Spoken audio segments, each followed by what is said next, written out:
Well, good morning, everyone. Good morning. It's awesome to be here in Vancouver. Thank you, Cheryl, for inviting me to be here. And welcome, everyone, to Plain by Design, evidence-based plain language. Most everyone in this room is an experienced practitioner of plain language. And with that experience comes a lot of knowledge about the tools, the techniques, and the strategies for achieving plain language.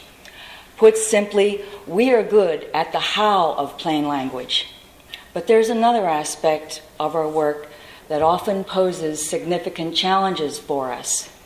That aspect lies in telling others about the why of our plain language decisions, why a particular writing or design choice is better than another. My goal this morning is to increase your familiarity with the research relevant to plain language that can help us to better articulate the why of what we do, both to ourselves and to the organizations in which we work. My remarks today grow out of 3 projects I've been working on for several years. The first is about the nature of expertise in professional communication and what it takes to excel in writing or design. I have a book chapter on this topic that just came out in 2012 in a book about cognitive approaches to writing. So if any of you might be interested, I'd be happy to pass it on to you. The second project is a monograph on the history of plain language in the United States. And here I've been looking at the field from 1940 to 2012, and I discussed the major trends that have taken place over the last 70 years. I've also created a timeline of plain language during the same period. And I'll have this project done by year's end, by hook or by crook. And when I'm finished, I'll be putting that up on the Center for Plain Language's website to make it available for everyone for free. I invite those of you who are working in other countries to please join in and help us piece together this history, because without documentation of what we do, we're kind of invisible to the external world. And my goal in life is to make that not so. The third project I've been working on is research relevant to plain language and information design. And here I've been looking at research over the last 30 years, particularly from 1980 to 2010. This talk today focuses on this last project, but I'll be making reference to the other 2 projects where I can as I go along. I just wanted you to know they exist. So a good place to begin might be, why evidence plain language anyway? To answer this, I want to begin by setting the stage about why I think we need a research-based view of our field now. Then I'll spend most of my time giving a snapshot of the empirical findings of this research review. Because time is limited, I'm going to focus on just a few of the key findings, and I think that what I want to do is to show that the topics that we hold dear and near to our hearts as plain language and information designers may need to be modified in light of empirical research. So let's begin. Why evidence plain language anyway? Well, there's a number of reasons why plain language research makes sense and why it's important to have it now. First off, I think that understanding the research that supports good writing and design can help us to nurture our expertise, moving beyond intuition and personal experience. Having a research base can also help us to characterize the nature of advanced writing skill and advanced design skill. This is something that Cynthia Bauer, the communication director from the Center for Disease Control and Prevention, asked on the plain listserv. Well, what is advanced skill? Well, my take on this is that it has to do with evidence-based thinking about why we do what we do. Importantly, evidence-based plain language can improve our practice. It can help us do a better job at planning, organizing, writing, designing, and evaluating what we do. And we can do that with greater sensitivity and sophistication if we have some evidence to support what we do. In addition, being able to articulate what research says about a topic can help us make more effective arguments against many of the pinheads who tell us that we're not really doing a very good job. and head off wrong-headed decisions such as, well, we always done it this way, so, I mean, hello, what do you want to do that for?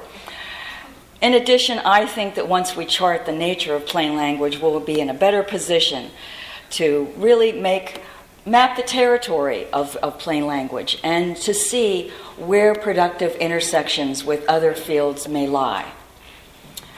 What could this research tell us?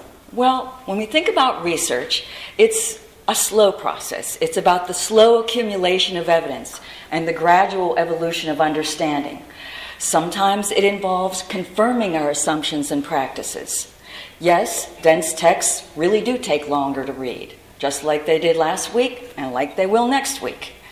Sometimes research challenges us and complicates ideas about what we have. As I'll show in a few minutes, what we thought about audience in the 1980s is inadequate for today. Sometimes research forces us to reflect on what we're doing and to sharpen and qualify our guidelines and not to overextend and to make overgeneralized statements and claims about things. For example, while it is better to use the active voice in most situations, it would be a mistake to say use active voice across the board.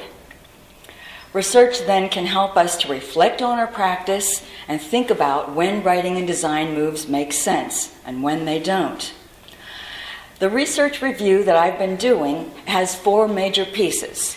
The first is about audiences, readers, and users, and their uses of text, both print and online. Here I've been integrating what we know about the different purposes people bring to texts and how those differences in goals and expectations and reading skill really pushes around what people do as they engage with our documents and our websites. The second part of the review are the features of content that help or hurt. And here I've been looking at everything from micro-level issues, words, to sentences, to whole text, to macro-level issues, looking at visual impression, looking at pictures, looking at typography. My idea here is that I'm trying to capture what it is that's out there that we can kind of learn from that tells us about how people remember, understand, and use content, and how the different text features that we employ as we design documents, as we design online information, can be pushed around by good features and not the ones that are bad. Additionally, I've been exploring the role of technology on reading, asking how technologies enable or constrain reading. A final part of this review looks at writing and design processes. And I've been interested in the nature of expertise for a long time. I want to know what it takes to be a skilled writer and what we know about writing and design that's different from what we knew a few decades ago. Because no one single field really covers this territory, we have a lot of questions. I have a lot of questions. I want to know how we can pull it all together. No one discipline owns this field. We've been talking about that for a few days now. So I've been delving into the reading research, research on cognitive psychology, human factors, psycholinguistics, typography, information design. They all contribute to what we have to offer, and they all contribute to a view of what we need to know. So let me jump in. I'm going to talk about each of these 4 areas in as snappy way as I can, because I have a lot of content and I'll move a little quickly, but if you have questions later, please ask. The first area I'd like to consider is audiences and readers, comparing what we may think with what the research finds. When we look back into the 1980s, we typically thought of audiences as either experts or novices, and we tended to characterize those differences around computing technologies. People who were considered expert tended to be people in business. It was sort of a bogus representation, but we thought that if you're in a business context, you're likely to be more expert. Similarly, we thought if you were in a school or education-based context, you probably used a Macintosh and you were probably a novice. Well, Hello. Times have changed. So we can see that experience was the primary factor that we looked at when we decided who was the expert and who was the novice. Another way we thought about audience at the time was looking at knowledge. Typically, we focused on novices, people who had little knowledge, people who had had trouble with reading. Unfortunately, our focus on those novices has had a rather pernicious long-term effect because we were interested in helping people who were struggling readers and who didn't have a lot of topic knowledge. Our field got stereotyped as the people who just dumb things down and who are only talking to novices. In my some 30 years of experience in this field, I have heard one talk at one conference on writing for experts. We almost ignore that other end, and that has been to our detriment. So our models of early models of audience were a bit too simple. A few years later, we inserted intermediates in between expert and novice.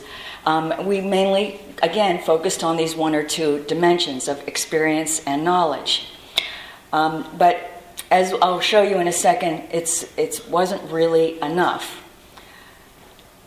Another thing that we tended to think was that reading is a stable entity, and that a reader is a reader. A good reader is a good reader no matter where he or she goes. A poor reader or a weak reader is a weak reader wherever that person may go.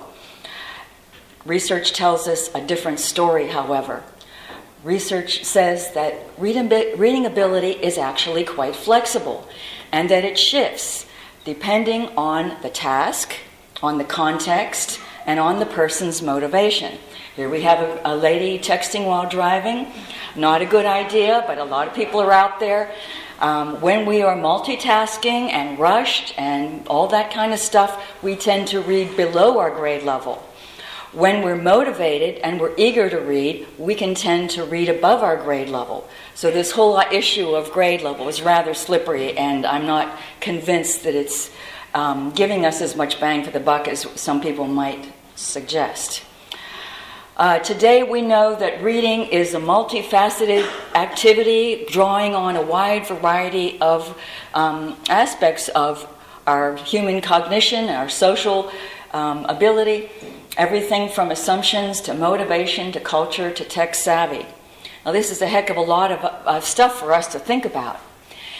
When we look at research in decision making, and they focus on how people make good decisions, they suggest that it's really hard for human beings to think about more than 4 variables at one time, whether we're thinking about a money decision or a decision about writing and design. So what I'm arguing is that even though we know now that all of these variables are important, when we sit down to write and design, it's pretty darn hard to think about all of these at once.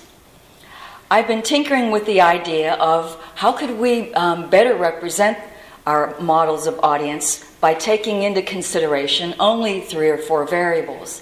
And I've been toying with the idea that maybe it would be cool to come up with some matrices. And so here I'm trying to represent 3 dimensions. On the one end, maybe I can use this little clicker if it works. Knowledge, and over here motivation, and over here our web experience. And let me give you an example of what I mean. Imagine that you're writing and designing for someone who just found out that his dad has contracted Alzheimer's disease. He knows nothing about the topic. He has low knowledge. But he's really highly motivated to read everything that he can find on that topic. So he's willing to go to the web even though he has intermediate web experience.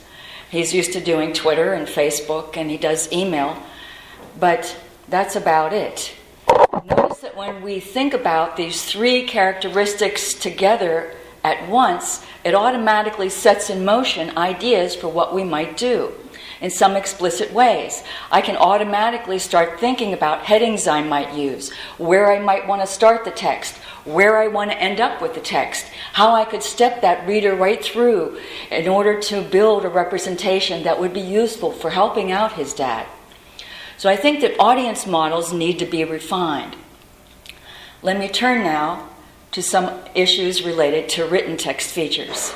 I'll start with some local issues at the word level, and I'll move up. Some issues about, first, nominalizations. Here's what we thought. Readers have trouble with nominalizations, and indeed, it's true. Those verbs turned into nouns can actually give people not only a headache, but it takes a lot of time to process them. You can see in this paragraph here that it's just loaded with nominalizations. Those ION endings, the IZEs, the MENTs, that kind of stuff chews up a person's working memory. It forces us to double back. It makes us retrace where we've been, and it makes reading painful. So it was a good idea for us to say, hey, let's try to reduce those nominalizations. But research adds a little tweak. It suggests that people have trouble with nominalizations except when they appear in the subject position and refer to an idea in the previous sentence. So here we decided not to reimburse you for expenses based on our revised reimbursement policy, which limits the amount you can spend on site with a client. This revision was emailed to you 2 weeks prior to your trip. So that nominalization, this revision, refers right back to that revised reimbursement policy. It's not hard for us to figure that out. So there are contexts in which those nominalizations are not such a bad idea. Let's look at another issue at the sentence level, use of conditionals. Conditionals are structures that allow us to break the logic of an idea into pieces. Typically, they're signaled with if followed by then, or unless and then. Sometimes that then clause is implied, sometimes it's made explicit. So in this example I have here, if you currently have no health insurance and want to avoid paying a penalty, then you must either sign up for your employer's plan, buy your own insurance, or sign up to participate in a healthcare exchange. Now notice that the if clause has 2 propositions and the then clause has about 3. And so what is the problem for readers is that they have to hold the if clause in memory while they're processing that second clause with the extra 3 things. For weak readers and people who have trouble with the language, this can be a real issue. And so rather than being a good thing, conditionals are really hard for a lot of people, particularly when we load up the if with 3 or 4 propositions and the then with 5 or 6 propositions. So the guideline would be to place them at the end of sentences, if possible, so that people are front-loaded with the stuff that's easier. And if possible, rather than even using a sentence, I would recommend to make a table when possible, to string your ifs in one column followed by the thens.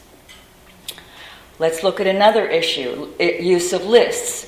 Document design and information design research has told us for a long time that using lists is a good idea. They allow us to nest information, to show the hierarchy, to show what the relationship is between the big picture and the small picture. And so for a long time, we would say use as many lists as possible. Well, research is beginning to show another aspect of the use of lists. And that is that lists can be darn unhelpful if the items are not grouped semantically, and that we just don't want to go willy-nilly throwing out as many lists as we can. Too many lists render the text hierarchy flat. Don't allow readers to have access to what's the big picture versus what's the little picture. This is a little small to see, this image. So here it's blown up. This is from a Pentax digital camera manual that I had the fortune or misfortune of buying. As you can see, we've got the whole manual is formatted as lists. And we've got embedded lists within lists, and it's hard to see, but these are blocked out in gray. But notice how we have no headings, and so we don't know what's going on. We don't know what the hierarchy is. It just goes on and on. Some of these items are actually procedures and they should be enumerated. Some of these items should have carriage returns between them because they're actually paragraphs. And so when we think about lists, we really have to think about the structure, think about how to signal them, think about how to group them so that we're not just throwing out a grab bag of lists. Let's look now at some research on text density. For a long time, we've known that verbal text density makes it hard to understand text.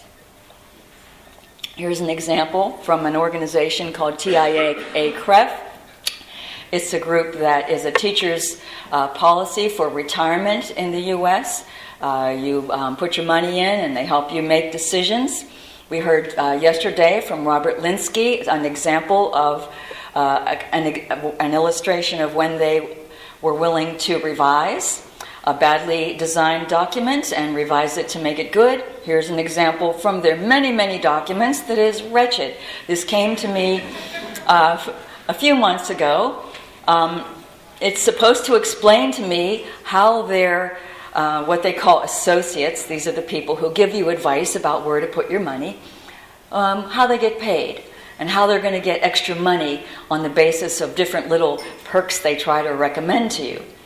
Now notice that you start to read and you're like, where is the period? Well, it just happens that it comes at 137 words later. It's true that verbal text density does make it hard to understand text. But the research suggests that visually dense texts are equally problematic and that they can make people disengage even before reading begins. Here's an example that's from a patient package insert that came from CVS. It's a pharmacy across the U.S. I don't know if they have it here as well. But these visually dense texts tend to derail people before reading begins, while the verbally dense texts tend to shut people down after reading begins. We usually give people more of a break on their writing because we don't really know what we're getting into when we start reading the text. And so often we end up in the middle of a densely phrased text and just opt out. But we can also just look at something and say, I'm not going to read that. As a famous information designer from the UK, Patricia Wright, says, we need a theory of not reading as well as a theory of reading. And this is really important when it comes to text density. It can derail us both visually and verbally. So let's look now at some of the visual and typographic features, comparing what the research says with what we find. For a long time, we information designers said that serif faces were more legible than sans serif faces.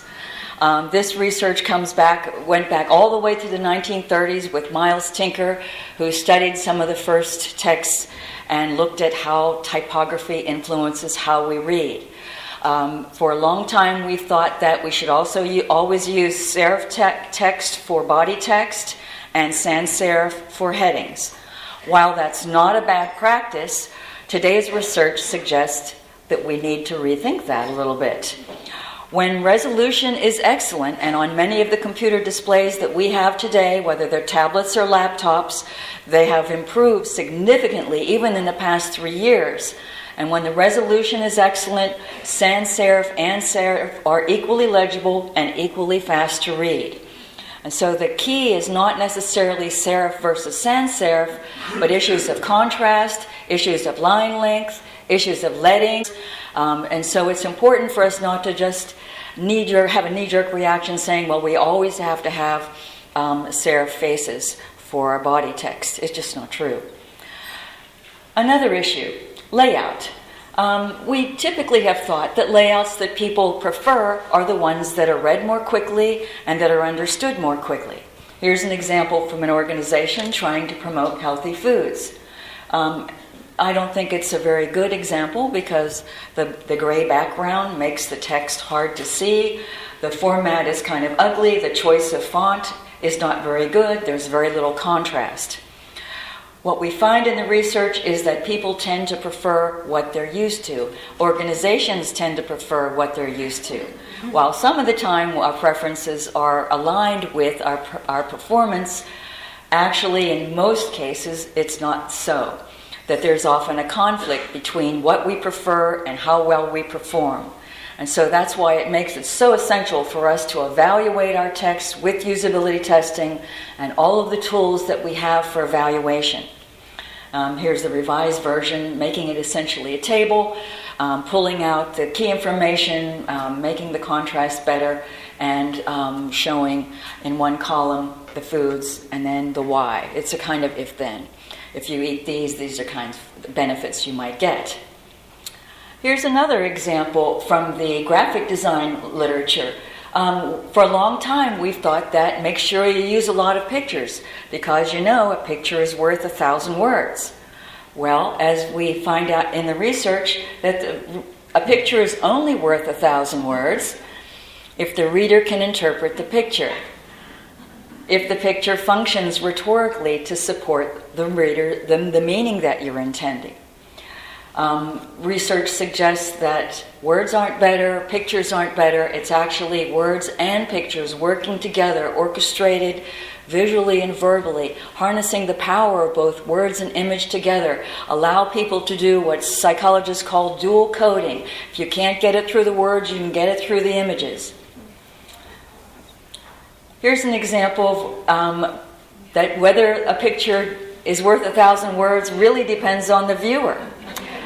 Most of us wouldn't have too much access to this picture for two reasons. First of all, it's in Japanese, and many of us in the room don't read Japanese.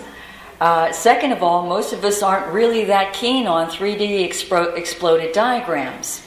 It turns out that this is a picture of the Shinjuku Tokyo station. It's a subway stop in downtown Tokyo.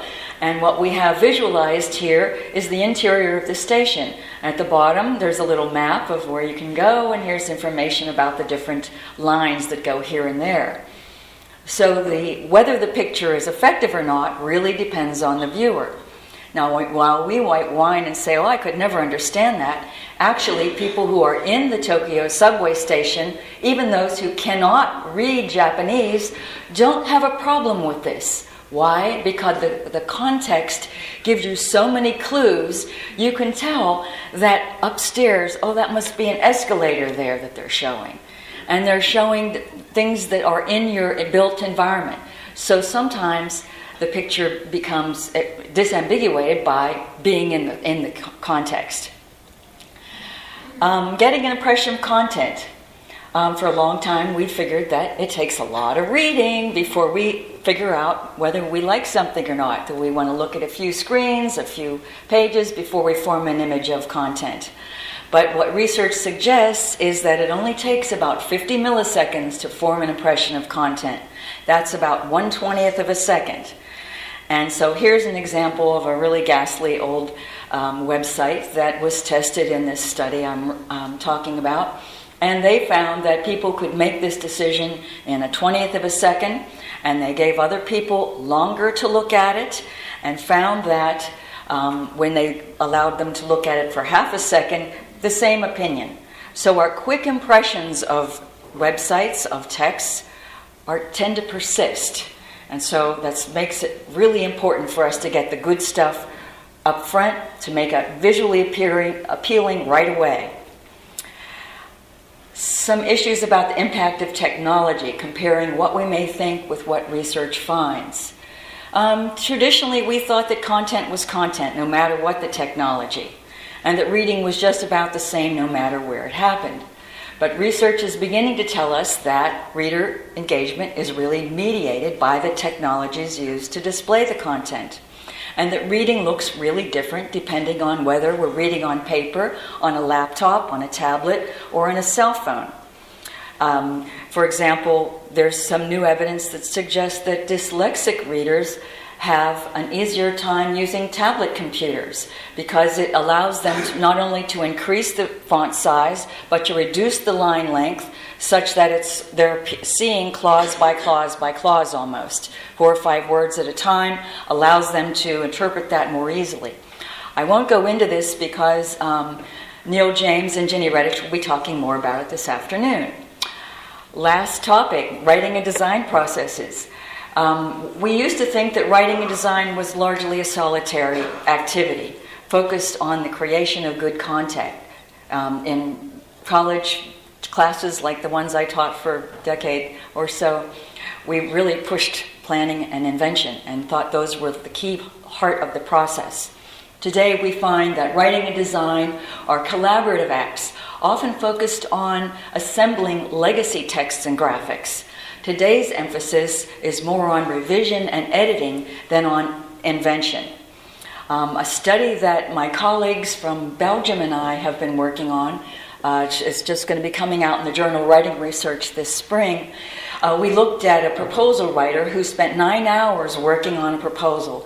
He spent some 70% of his time searching digital sources and 30% of his time assembling and editing content. Not what we expected. He looked at some 280 digital sources and was switching left and right, grabbing this, grabbing that, studying that, making some 5 switches per minute. A really different view of writing. Another issue is topic knowledge. We've always thought that topic knowledge was essential before we write. Having a lot of knowledge predicts text quality. The more you know, the better it is. But if you heard the excellent talk by Diane McGregor yesterday or Cy Fisk, you will know that acquiring knowledge can be a double-edged sword. Sometimes it helps, but a lot of times it hurts. Economists call this the curse of knowledge. Cognitive psychologists call it the knowledge effect. It has to do with the more knowledge we acquire, the more embedded it becomes, and the more difficult it is to access what it was like when we didn't have that knowledge. Almost there, last one. And one last thing on what we thought about what plain language is. Plain language involves the crafting of visual and verbal messages. Actually, plain language is much more. It involves connecting with our stakeholders, those around us who are working with us, those end users, those readers, those stakeholders who are yet to discover our content. It also involves contextualizing writing and design choices, helping others to see the value of writing and design, helping them to see the return on investment of good work.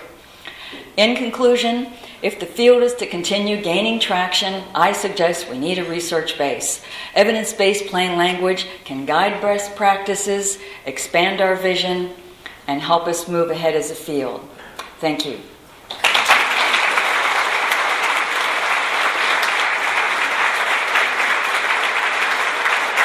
Why don't you take one or two questions?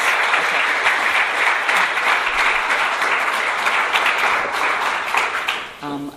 I've been told that I'm allowed to have 1 or 2 questions. So if anyone has one? Yes? Question on the typography. You were mentioning that optimum resolution means we can use serif and sans serif equally. What about on page?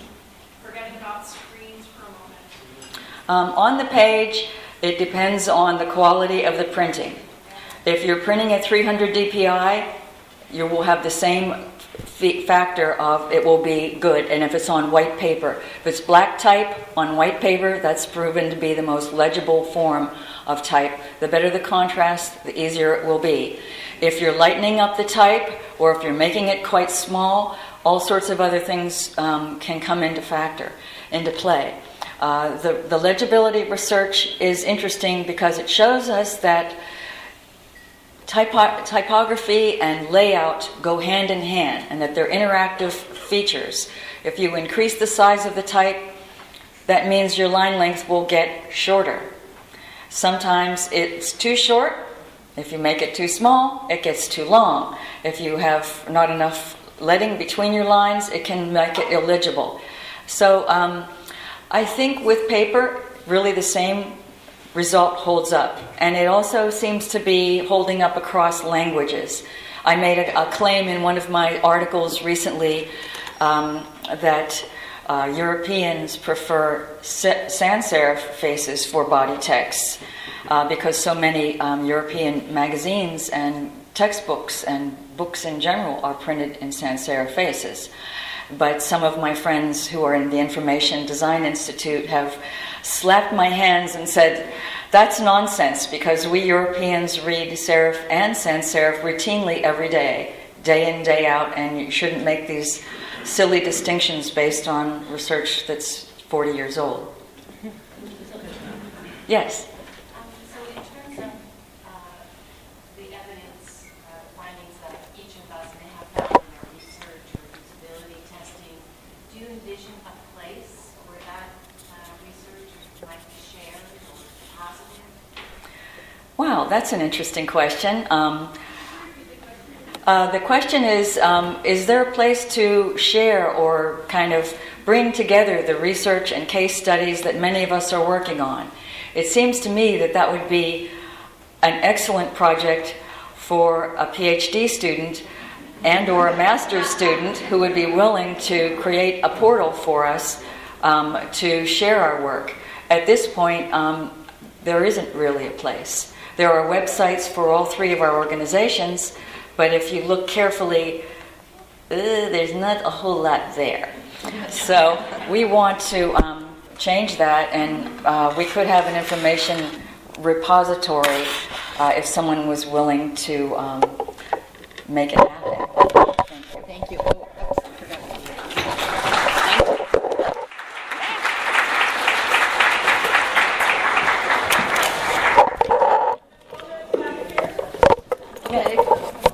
Yes.